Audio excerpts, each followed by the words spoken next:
अच्छा जी। स्टूडेंट साहब, आप देखें कि लास्ट टाइम हम पढ़ रहे थे डायलिसिस के बारे में, और हमने ये भी पढ़ा था कि डायलिसिस जो है वो दो तरह का है। एक हमने कहा था पेरिटोनियल डायलिसिस है, जिसमें आपके पास एब्डोमिनल कैविटी, गट के आसपास की जो लेयर थी उसमें यानी एब्डोमिनल कैविटी में उसको फिल करते थे, और जो पेरिटोनियल लेयर थी वो पेरिटोनियल लेयर के अंदर से यानी मटेरियल्स को बाहर निकलवाते थे उस लिक्विड में, जिसको डायलाइजिंग फ्लूइड कहा था, उसको उस पेरिटोनियल कैविटी में फिल करते थे और वहाँ से फिर उसका एक्सचेंज करते थे। इसका जो दूसरा तरीक़ाकार है वो है हेमोडायलिसिस। हेमोडायलिसिस जो है, इसमें जो फ्लूइड है वो बॉडी के अंदर नहीं फिल करते, बल्कि एक सिस्टम होता है, एक मशीन होती है जिसको कहते हैं डायलाइज़र।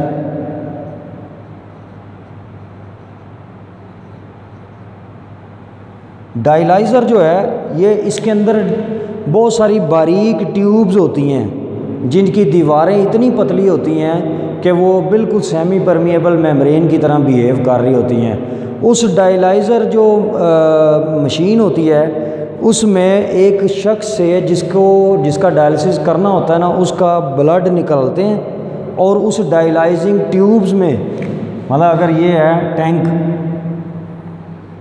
सपोज करें और ये इसके अंदर ट्यूब्स हैं,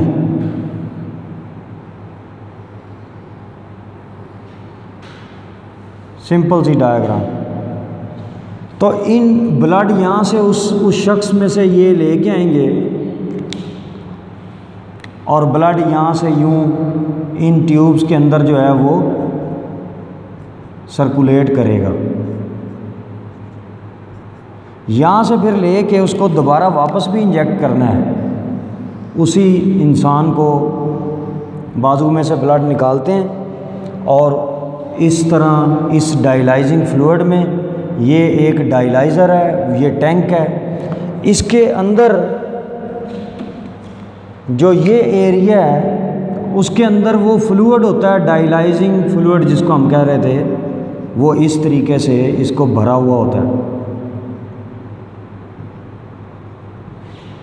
अब इसमें होता ये है कि जब ब्लड इन वेसल्स में से गुज़र रहा होता है तो इस फ्लूइड में वो चीज़ें कम क्वांटिटी में रखी जाती हैं जो ब्लड में से बाहर निकलवानी मकसूद होती हैं, ज़रूरी होती हैं। वो जब ब्लड इसमें से गुज़रेगा तो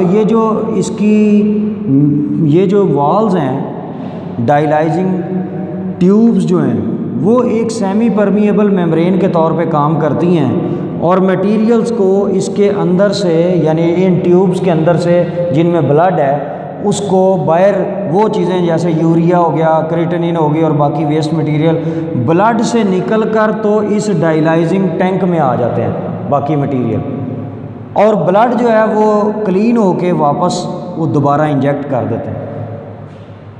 यानी फ़र्क समझ आ रहा है कि इसमें हम क्या कर रहे थे कि पहले लिक्विड को उसके पेरिटोनियल कैविटी में भरते थे पेशेंट की, और फिर जो पेरिटोनियल लेयर थी, जो पेरिटोनियम कहलाती है, उस लेयर के अंदर से मटेरियल उस डायलाइजिंग फ्लूइड में जा रहे थे और वो फिर बाद में उस फ्लूइड को उस एब्डोमिनल कैविटी से बाहर निकाल रहे थे। यहाँ ऐसा नहीं है, यहाँ ऐसा है कि ब्लड निकाल रहे हैं पेशेंट के जिस्म में से, उसको उस डायलाइजिंग टैंक में से गुजार रहे हैं। उस डायलाइजिंग टैंक की जो ट्यूब्स हैं उनके अंदर से जो वेस्ट मटेरियल ज़्यादा होते हैं वो आ जाते हैं इस डायलाइजिंग फ्लूइड में, जो कि टैंक के अंदर ही पड़ा होता है।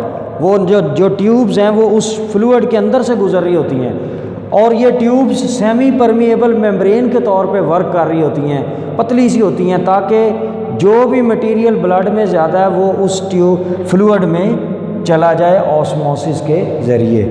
इस तरह से ब्लड को 3 से 4 घंटे लगते हैं। जब वो साफ़ हो जाता है, उसके अंदर से मटेरियल डायलाइजिंग फ्लूइड में चले जाते हैं, तो ब्लड को वापस इंजेक्ट कर दिया जाता है साथ के साथ। यानी एक साइड से निकल रहा होता है, उसमें से डायलाइजिंग टैंक में से घूमेगा और फिर वापस उसको साथ ही इंजेक्ट भी कर दिया जाता है ताकि जिस्म में ब्लड की कमी ना हो। तो ये एक प्रोसेस है जो कि आजकल ज़्यादा पॉपुलर है। 2 से 3 घंटे लगते हैं और इस तरीके से ब्लड जो है वो उसको क्लीन किया जा सकता है। ये तरीक़ाकार घर पे तो नहीं किया जा सकता, यानी ये मेजर डिफरेंस जो है, अब अगर आपको कोई कहे इन दोनों में, तो इसमें लिक्विड जो था डायलाइजिंग फ्लूइड बॉडी में भरते हैं, जबकि इसमें डायलाइज़र यूज़ करते हैं, फ्लूइड नहीं होता बल्कि ब्लड को बाहर निकालते हैं। ये आप घर पे भी कर सकते हैं, ये मेथड घर पे करना मुमकिन नहीं है। इसमें इन्फेक्शंस के होने के चांसेस कम होते थे, लेकिन ये एक लेंथी प्रोसेस है, रोज़ करना पड़ता है।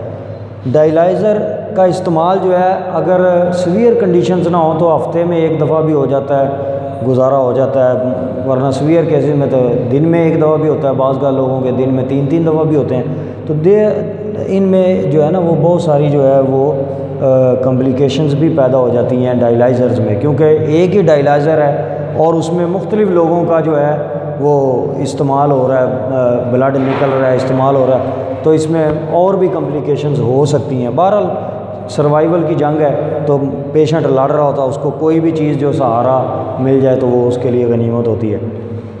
ये आपके पास डायलिसिस के 2 तरीके हैं। ये पहला ट्रीटमेंट है किडनी फेल होने की सूरत में कि डायलिसिस किया जाए, और खुदा न खास्ता इससे भी बात आगे निकल जाए तो दूसरी ऑप्शन जो है वो हम इंशाल्लाह नेक्स्ट लेक्चर में पढ़ेंगे, वो है किडनी ट्रांसप्लांट की। ये क्या होता है इसके बारे में हम उस वक्त बात करेंगे।